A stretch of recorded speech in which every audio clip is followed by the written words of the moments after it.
Hello guys, welcome to another video in my channel. अभी हम जिस मैच के बारे में बात करने वाले हैं वो है आज रात को होने जाने वाला प्लंकेट शील्ड का मैच, जो कि होने जा रहा है सेंट्रल डिस्ट्रिक्ट्स और नॉर्दर्न डिस्ट्रिक्ट्स के बीच में।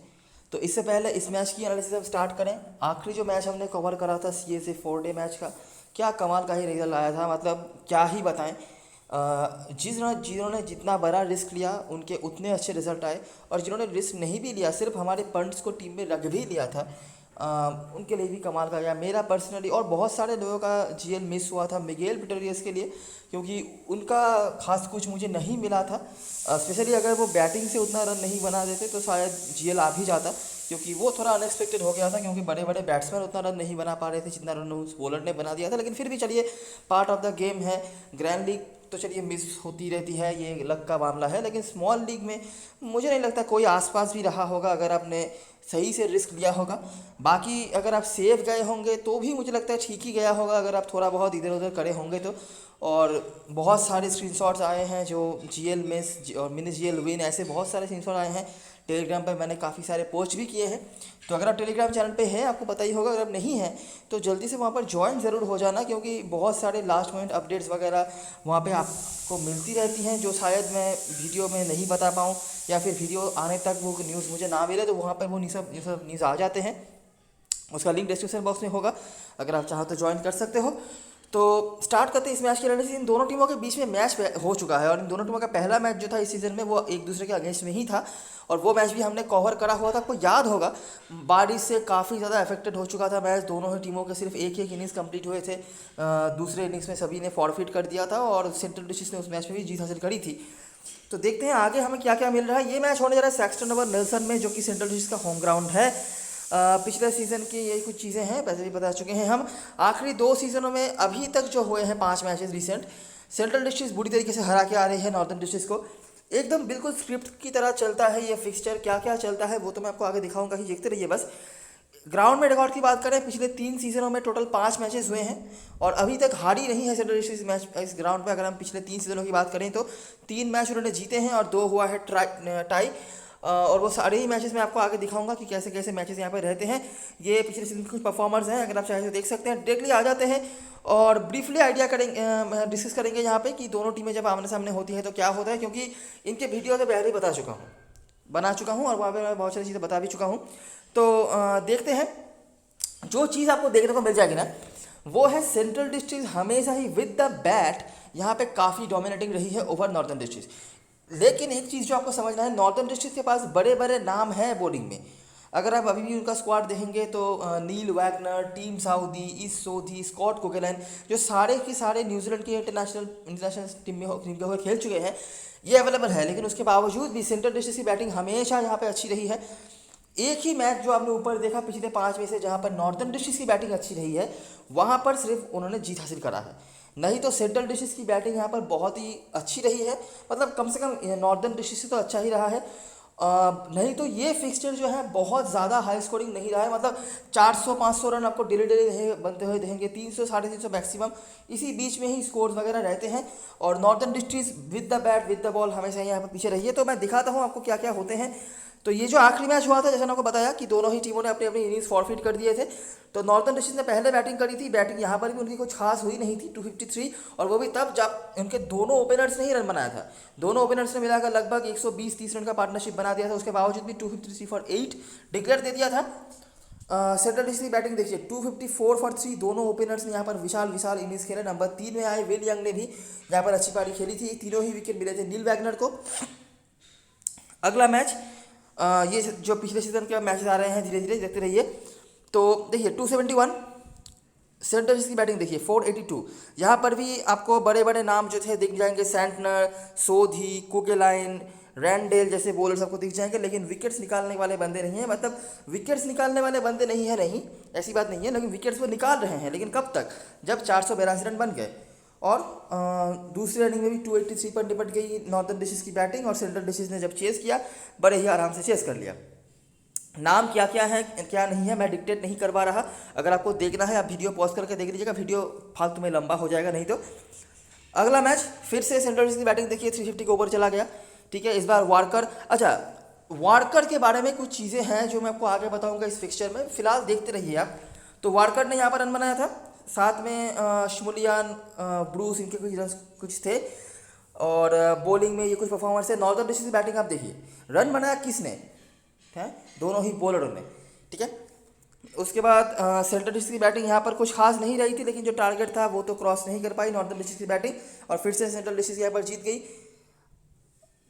फिर से नोटिस करो, ये एक लौता मैच है जहाँ पर नॉर्दर्न डिस्ट्रिक्ट जीती थी, और रेसिपी क्या था, पहले इनिंग्स में फिर भी इनकी बैटिंग खराब ही रही थी, ठीक है, जहाँ पर सीफर्ट के साथ हैम्पटन ने यहाँ पर कुछ रन बनाए थे। सेंट्रल डिस्ट्रिक्ट की बैटिंग ठीक ठाक, बहुत ज़्यादा नहीं, बहुत कम भी नहीं, लेकिन यहाँ पर 463 बना दिया था, और ये मैच था हैमिल्टन में, मतलब नॉर्दर्न डिस्ट्रिक्ट का होम ग्राउंड जो है। तो यहाँ पर 463 बनाया था नॉर्दर्न डिस्ट्रिक्ट ने। जो परफॉर्मर्स थे, Daniel Flynn, Dean Brownlie, Tim Seifert, Mitchell Santner, Daryl Mitchell, ये कोई भी अभी अवेलेबल नहीं है। जो अवेलेबल है उनमें से हेनरी कूपर और जो कार्टर का नाम आपको पता होगा, ये खेलते हैं। तो सेंट्रल डिस्ट्रिक्ट यहाँ पर क्रॉस नहीं कर पाई रन को, और वो मैच हार गई, और यही एक लौता मैच है नॉर्दर्न डिस्ट्रिक्ट जीती है। देखिए, ऐसी बात नहीं है कि सेंट्रल डिस्ट्रिक्ट का बैटिंग भी बहुत ही ज़्यादा अच्छा कुछ हो रहा है, लेकिन नॉर्दर्न डिस्ट्रिक्ट से तो अच्छा हो रहा है। अगर नॉर्दर्न डिस्ट्रिक्ट 250 या ऑन एन एवरेज 270 के भीतर निपट रही है, तो सेंट्रल डिस्ट्रिक्ट वहाँ पर 300 साढ़े 300 तक तो बना ही रही है, ठीक है। 4 मैच की तुलना में ये भी बहुत बड़ा स्कोर नहीं है, लेकिन है तो कुछ कम से कम।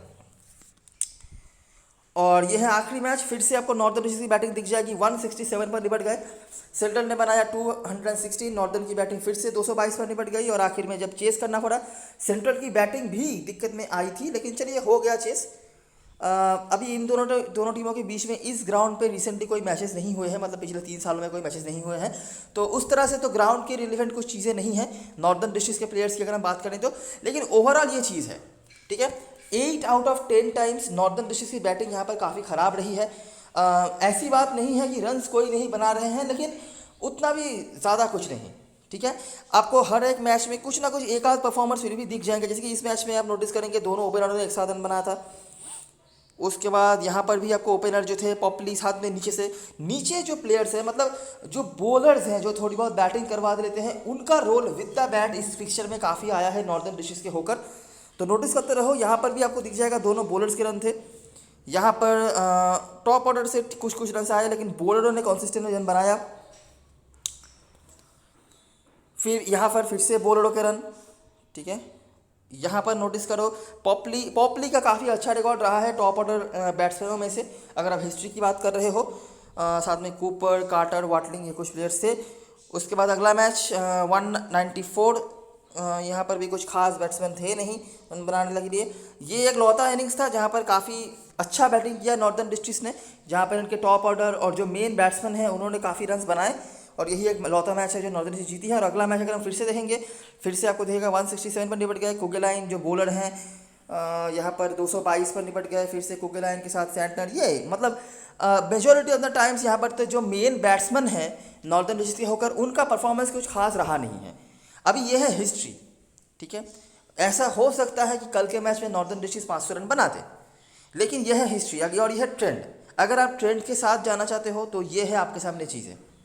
दूसरी तरफ से अगर हम सेंट्रल डिस्ट्रिक्ट की तरफ से बात करें, तो यहाँ पर आप देखेंगे दोनों टॉप 3 बैट्समैनों ने, मतलब तीनों टॉप 3 बैट्समैनों ने यहाँ पर रन बनाए। उसके बाद यहाँ पर देखिए टॉप 5 में से 4 ने रन बनाए। उसके बाद यहाँ पर भी आपको बैट्समैनों के ही रन दिख जाएंगे। यहाँ पर भी बैट्समैनों के रन हैं, बेन स्मिथ और ब्रूस जो हैं, साथ में अजाज पटेल। यहाँ पर भी सेम देखिए, यहाँ पर रन्स, जहाँ पे रन्स नहीं बन रहे हैं वहाँ पे बॉलरों का कंट्रीब्यूशन आ रहा है विद द बैट, और जहाँ पे रन्स बन रहे हैं वहाँ पर बैट्समैन ही रन बना रहे हैं। नोटिस करिए, बार बार नोटिस करिए आप। उसके बाद यहाँ पर भी बैट्समैनों के रन हैं, साथ में अजाज पटेल का इस फिक्चर में काफ़ी डिसेंट रिकॉर्ड रहा है। तो क्या डिफरेंस आ रहा है आप समझ रहे हैं ना। बैट्समैनों में से, बॉलरों में से जो खेल रहे हैं स्ट्राइक बॉलर्स, ऑफकोर्स उनको ही विकेट्स वगैरह मिल रहे हैं, तो उसको तो हम बाद में बात करेंगे। लेकिन बैटिंग जोन जो मैं आपको समझाना चाहता हूँ, सेंट्रल डिस्ट्रिक्ट के बैट्समैन जो है, प्रॉपर बैट्समैन, उन्होंने यहाँ पे हमेशा अच्छी बल्लेबाजी करी है, हमेशा। मतलब चाहे एक बार के लिए नॉर्दर्न की बैटिंग चले या नहीं चले, सेंट्रल की बैटिंग या फिर बैट्समैनों ने यहाँ पर हमेशा अच्छा परफॉर्मेंस करा है। लेकिन नॉर्दर्न की तरफ से कुछ मैचों में भरत पॉपली का नाम आपने देखा है, कुछ मैचों में जो कार्टर, लेकिन कॉन्सिस्टेंसी की बात अगर आए तो वहाँ पर हमें बैट्समैनों का नाम नहीं दिख रहा है। दूसरी तरफ से उनके जो लोअर ऑर्डर के बॉलर्स हैं या थोड़ी बहुत जो बैटिंग कर सकते हैं, उन्होंने हालांकि काफ़ी कंट्रीब्यूट करा हुआ है, जो कंट्रीब्यूशन हमें सेंट्रल डिस्ट्रिक्ट के बॉलर से देखने को नहीं मिल रही है। ठीक है, तो ये है पूरी कहानी इस फिक्सचर की। बाकी देखिए बॉलरों में से तो प्लेयर्स चेंज होते रहते हैं, अभी जो स्ट्राइक बॉलर्स हैं जो खेलते हैं उनको ही ज़्यादा से ज़्यादा विकेट मिलता है। बाकी जगह अब जब हम ग्राउंड के बारे में बात करेंगे तो और भी ज़्यादा अच्छे से समझ आएगा कि किस तरह के बॉलर पे हमें ज़्यादा कंसंट्रेशन देना है। हेड टू मैच की बात करें तो कुकेलाइन का नाम आपको दिख जाएगा और काफ़ी डिसेंट औसत है इनका, 53 का औसत है। नंबर 8 नंबर 7 पे उतरते हैं, नंबर 7 8 या उससे भी नीचे उतरते हैं कभी कभार। तो इनका यहाँ पर सबसे बढ़िया परफॉर्मेंस है with the bat northern district के होकर। तो जैसा कि हमने ऊपर देखा यहाँ पर भी वही चीज़ आपको दिख रहा है। बाकी भी कोई कोई आए होंगे, एक आध दिन इसमें अच्छा करा होगा, लेकिन उस तरह से कॉन्सिस्टेंट नहीं है। और यहाँ से भारत पॉपली का नाम आपको दिखेगा। सेंटर इसी तरह से जो नाम है ये सारे ही प्रॉपर बैट्समैन हैं। ग्रेग है, Tom Bruce, Dane Cleaver, Will Young. अच्छा, यहाँ पे एक बहुत ही सही प्लेयर का नाम आपको दिख नहीं रहा है। वैसे तो मैं उनको 4 मैचेस की तुलना में बहुत बड़ा प्लेयर मानता नहीं पर्सनली, लेकिन उनका नाम यहाँ पर नहीं है। वो है जॉर्ज वार्कर। जो मैंने इन दोनों टीमों का जो पहला मैच हुआ था वहाँ पर मैंने वीडियो बनाया था और वहाँ पर मैंने कहा था कि जॉर्ज वार्कर जो है इनका काफ़ी एक वीकनेस रहा है अगेंस्ट स्कॉट कुकेलाइन, और इसी वजह से आपको मेजॉरिटी ऑफ द इनिंग्स में आपने सेंट्रल डिस्ट्रिक्ट की तरफ से काफ़ी रन बनते हुए देखे हैं, लेकिन जॉर्ज वार्कर का परफॉर्मेंस आपने नहीं देखा होगा।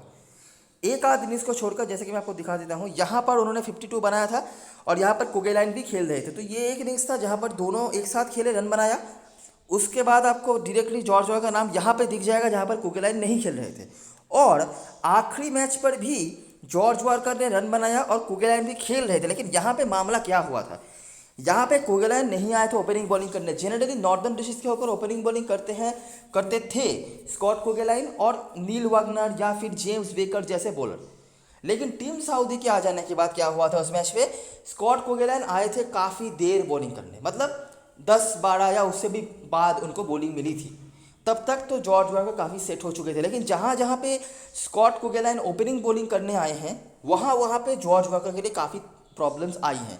अभी मैं जॉर्ज वार्कर को लेकर इतनी बातें क्यों कर रहा हूँ, देखिए 2 रीज़न है।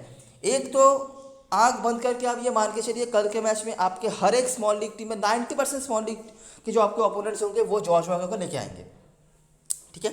और काफ़ी लोग कैप्टन वाइस कैप्टन बनाएंगे, इसमें भी आप निश्चिंत रहिए।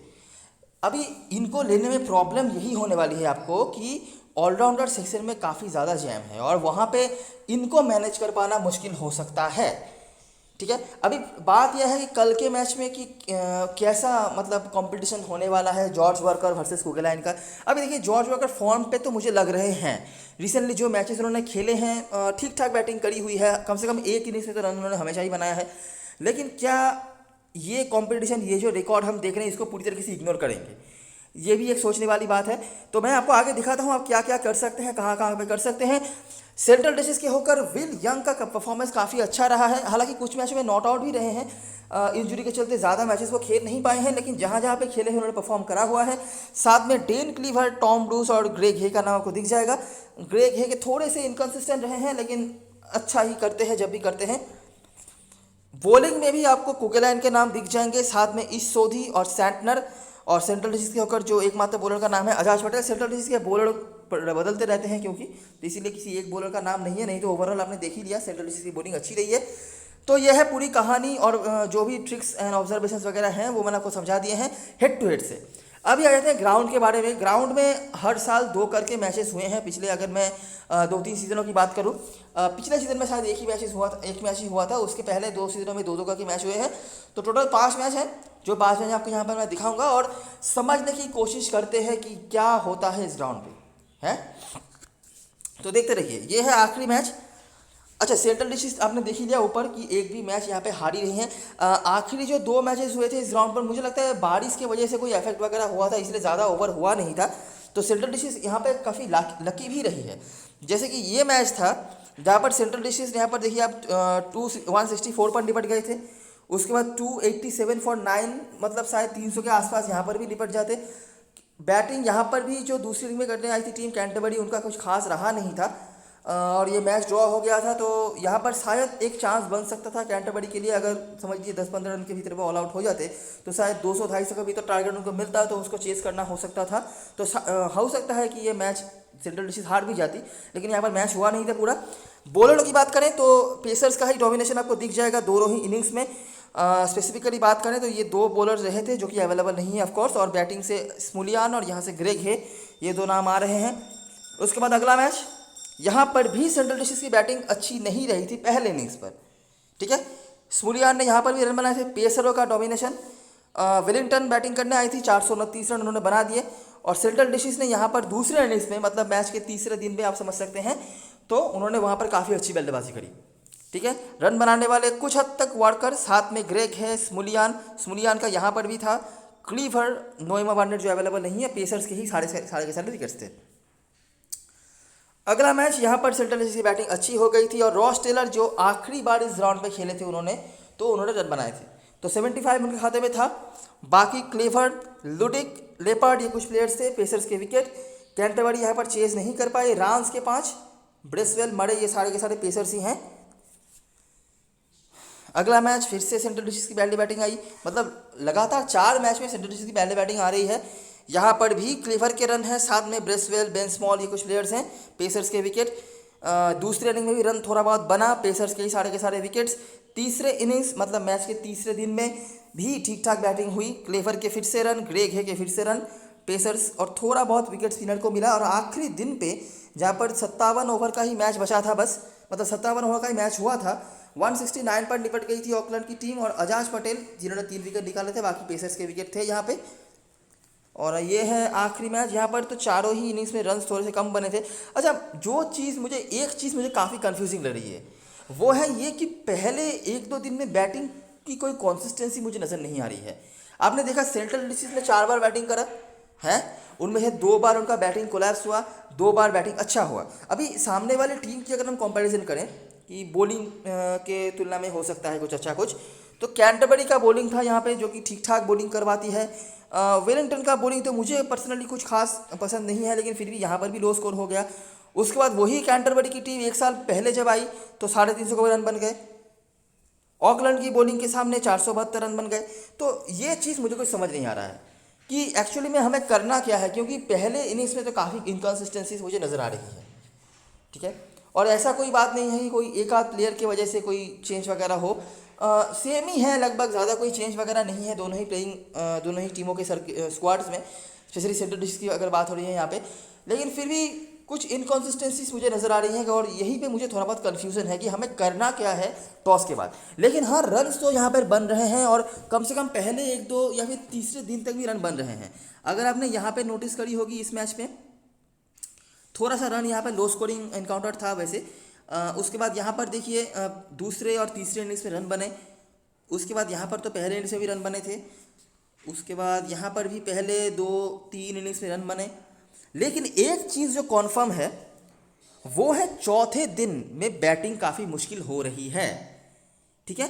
पेसर्स का अपर हैंड डे 1 से डे 4 तक है, और चौथे दिन में बैटिंग काफ़ी मुश्किल हो रही है। जहाँ जहाँ पर चौथे दिन तक मैच ठीक ठाक गया है, यहाँ पर शायद गया नहीं था, ये मैच छोड़ देते हैं। उसके बाद ये मैच भी पूरा हुआ नहीं था, कुछ बारिश के इशू वगैरह थे।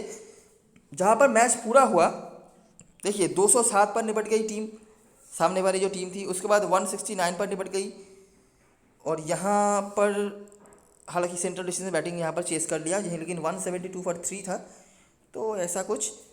लेकिन एक चीज़ जो है कि बॉलिंग ऑलराउंडर्स जैसे जो प्लेयर्स हैं, जैसे कि समझ लीजिए ब्रेसवेल, या फिर सामने वाली जो भी टीम है, सामने वाली टीम के जो भी प्लेयर्स हैं, मतलब जो आपको प्रॉपरली बॉलिंग और बैटिंग कुछ हद तक करवा सकते हैं, ऐसे जो प्लेयर्स होते हैं, ब्रेसवेल जैसे कि और कुगेलैंड जैसे प्लेयर्स जो हैं, ऐसे प्लेयर्स जो हैं वो इस तरह की कंडीशन में काफ़ी इंपॉर्टेंट हो सकते हैं। क्योंकि देखिए हमें समझ नहीं आ रहा है कि एक्चुअली में यहाँ पे बैटिंग कैसा हो सकता है, ठीक है।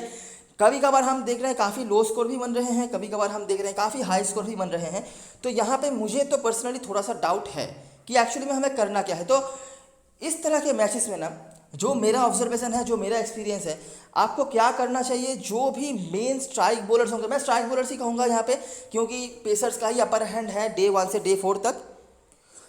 भले ही मुझे बहुत ज़्यादा तो ये क्लियरली समझ नहीं आ रहा है, लेकिन जो लोअर डिवीज़न वाले मैचेस मैंने देखे हैं वहाँ से मुझे इतना तो लग रहा है, और पिछले सीज़न भी एक आध मैच यहाँ पर हुआ था फोर्ट ट्रॉफी में, तो वहाँ से इतना तो मुझे लग रहा है कि बहुत ज़्यादा रन्स की आप उम्मीद नहीं रख सकते। अगर हम यहाँ पर भी देखेंगे तो यहाँ पर हालांकि एक इनिंग्स में 472 बना था, काफ़ी कंफ्यूजिंग है जो मेरे लिए, लेकिन ओवरऑल तो मेजॉरिटी ऑफ द टाइम्स बहुत ज़्यादा रन यहाँ पे बन नहीं रहे हैं।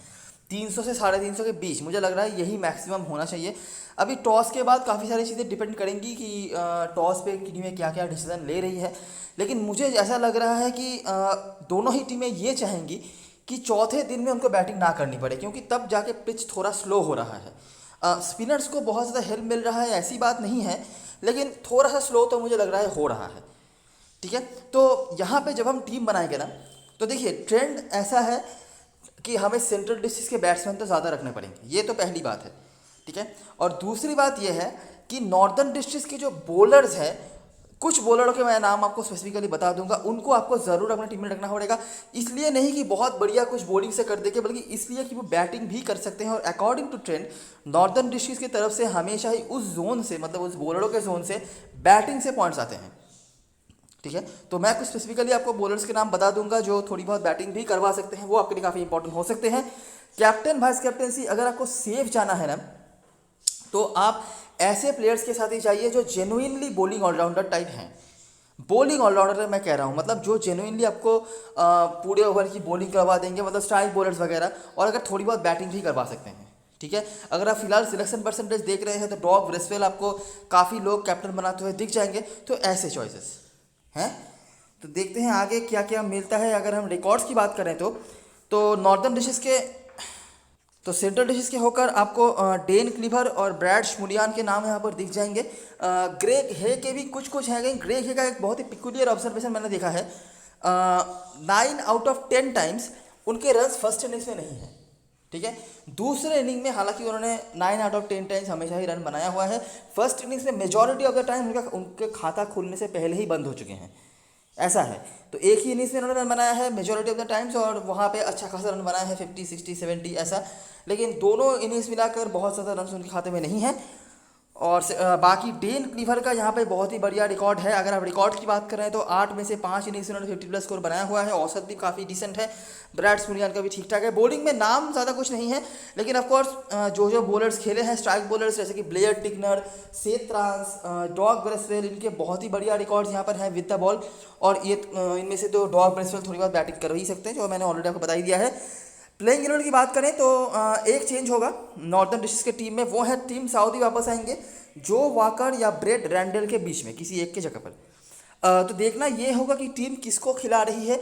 अगर मुझे ऐसा लग रहा है अगर नॉर्दर्न डिस्ट्रिक्ट टॉस जीतती है तो वो तो पहले करेगी बैटिंग ही, और उस वक्त आपको शायद जो वाकर दिख भी जाए, चांसेस कम है। मुझे नहीं लगता कि यहाँ पर एक्स्ट्रा स्पिनर खिलाने की कोई ज़रूरत है, तो चांसेस यही है कि ब्रेड रैंडल के साथ ही टीम जाए।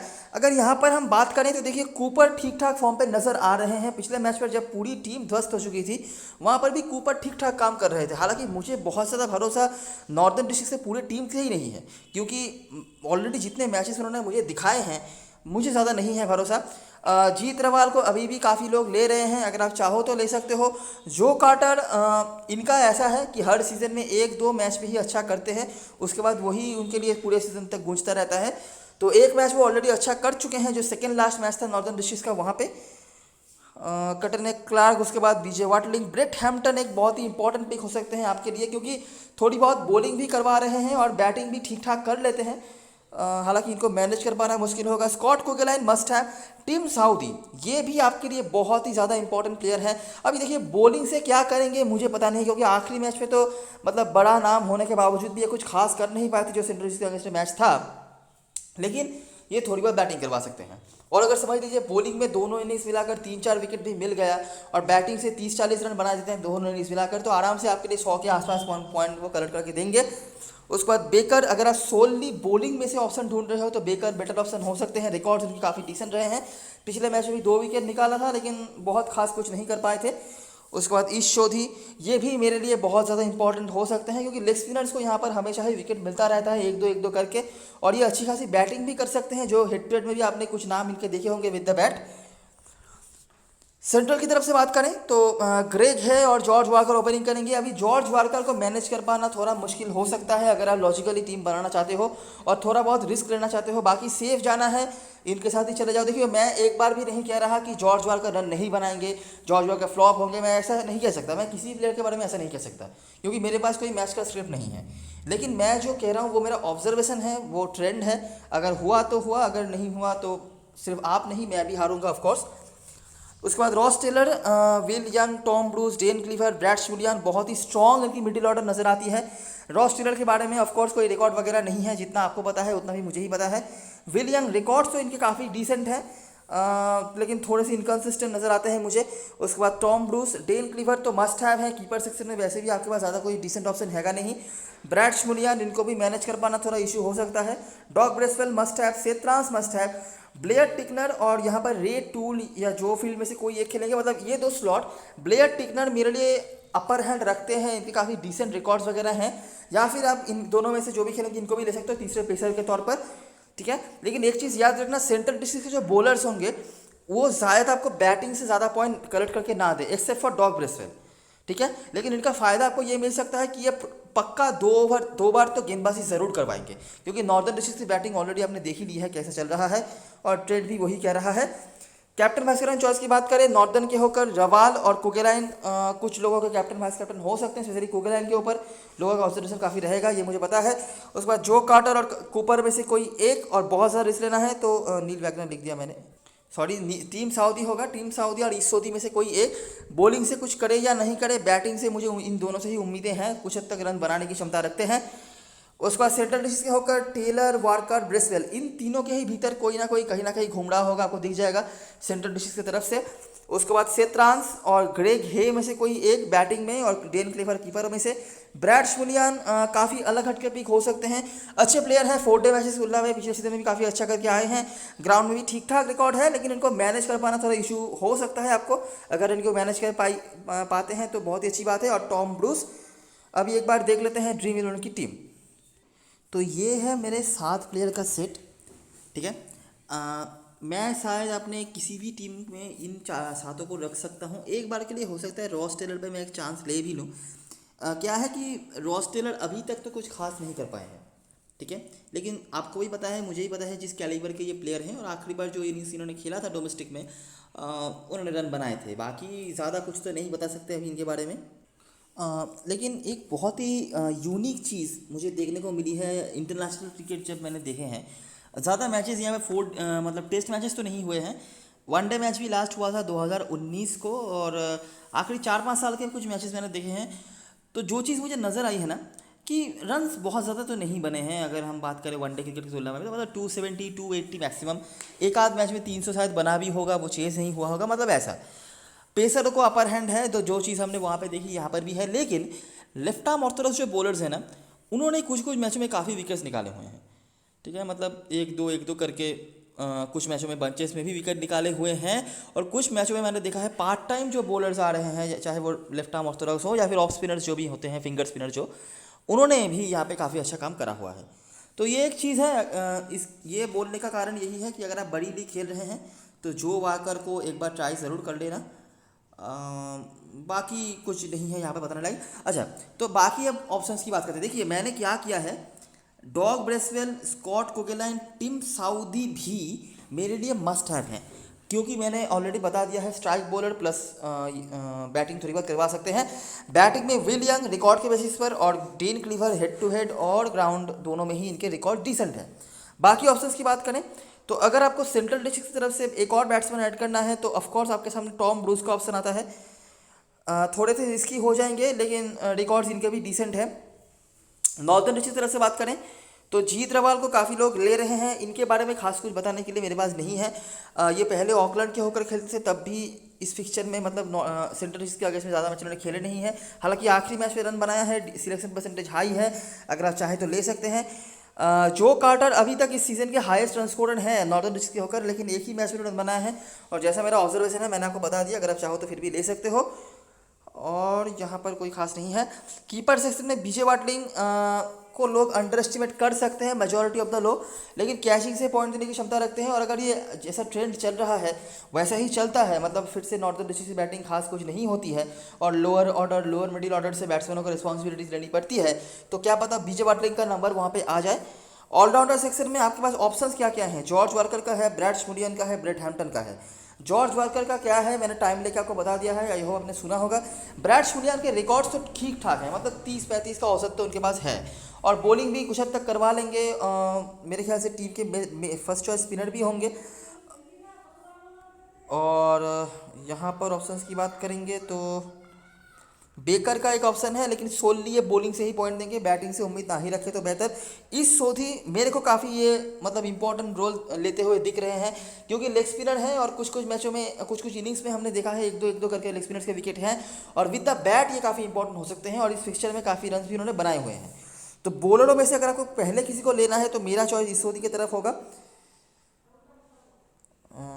बाकी यहाँ पर कुछ खास नहीं है। तो बैट्समैनों में से मैं फिलहाल के लिए चलिए परसेंटेज के हिसाब से जीत रवाल को ही ले रहा हूँ, और विकेट कीपर सेक्शन में बीजे वाटलिंग को, और ऑलराउंडर सेक्शन में 8.5 क्रेडिट बचा है जिससे मैं ब्रैड स्मुडियन को ऐड कर सकता हूँ। तो मेरा टीम कुछ इस तरह से दिख रहा होगा, आप देखेंगे पूरी तरीके से अकॉर्डिंग टू ट्रेंड मैंने ये टीम बनाया है। बीजे वाटलिंग 9.5 क्रेडिट ले रहे हैं, अगर खास कुछ पॉइंट स्कोर नहीं करते हैं तो आपके लिए नुकसानदायक हो सकते हैं, तो आप इनको पहले हटा सकते हैं, क्योंकि मुझे नहीं लगता कि 9.5 क्रेडिट लेने वाले प्लेयर हैं ये। ऑफकोर्स इंटरनेशनल कैलिबर है, कीपिंग से भी पॉइंट देने की क्षमता रखते हैं, लेकिन बैटिंग से अगर खास कुछ नहीं कर पाए तो सिर्फ कीपिंग के 30-40 पॉइंट्स के लिए मुझे 9.5 क्रेडिट का प्लेयर नहीं चाहिए। और यहाँ पर ब्रैड स्मुडियन है। बॉलरों में से ब्लेयर टिकनर भी एक बहुत ही डिसेंट ऑप्शन होंगे। अगर आपको एक्स्ट्रा कोई बॉलर लेना है, आप देखेंगे मैंने यहाँ पे सिर्फ 2 पेसर्स को लिया है, साथ में ब्रैड स्मुडियन कुछ हद तक जेन्युइन ऑलराउंडर भी हैं। अगर आपको सेंट्रल डिस्ट्रिक्ट की तरफ से एक और पेसर लेना है जो आप ले सकते हैं, बॉलिंग से ही वो पॉइंट देंगे लेकिन दोनों इनिंग्स उनको बॉलिंग करने को मिलेंगी, तो वो होंगे ब्लेयर टिकनर। ठीक है, रे टूल ने पिछले मैच में अच्छी गेंदबाजी करी है, लेकिन ब्लेयर टिकनर का रिकॉर्ड वगैरह यहाँ पर सही है और इंजरी के बाद वापस आ रहे हैं, तो उम्मीदें रख सकते हैं आप उनसे।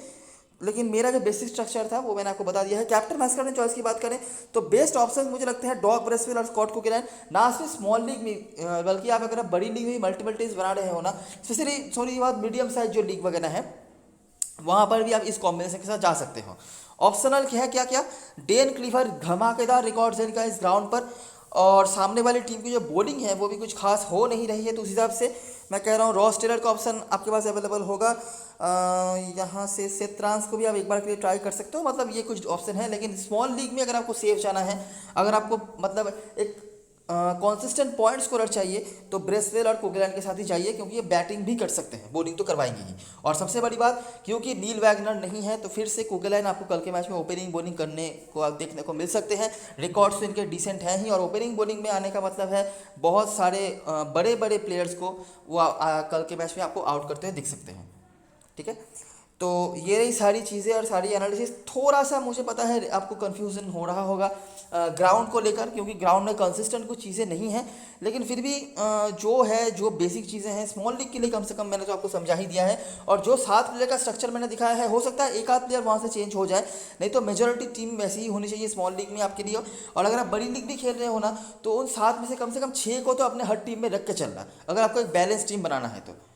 ठीक है, तो ये रही सारी एनालिसिस और ऑब्जर्वेशन। अगर आपको अच्छा लगा हो तो लाइक ज़रूर करना, सब्सक्राइब कर लेना चैनल को, और टेलीग्राम पे ज़रूर ज्वाइन हो जाना। अगर आपको लास्ट में कोई न्यूज़ वगैरह अपडेट वगैरह कुछ चाहिए तो उसका लिंक डिस्क्रिप्शन बॉक्स में होगा, आप ज्वाइन हो सकते हैं आराम से, सब कुछ फ्री में है और सब कुछ आप ही के लिए है।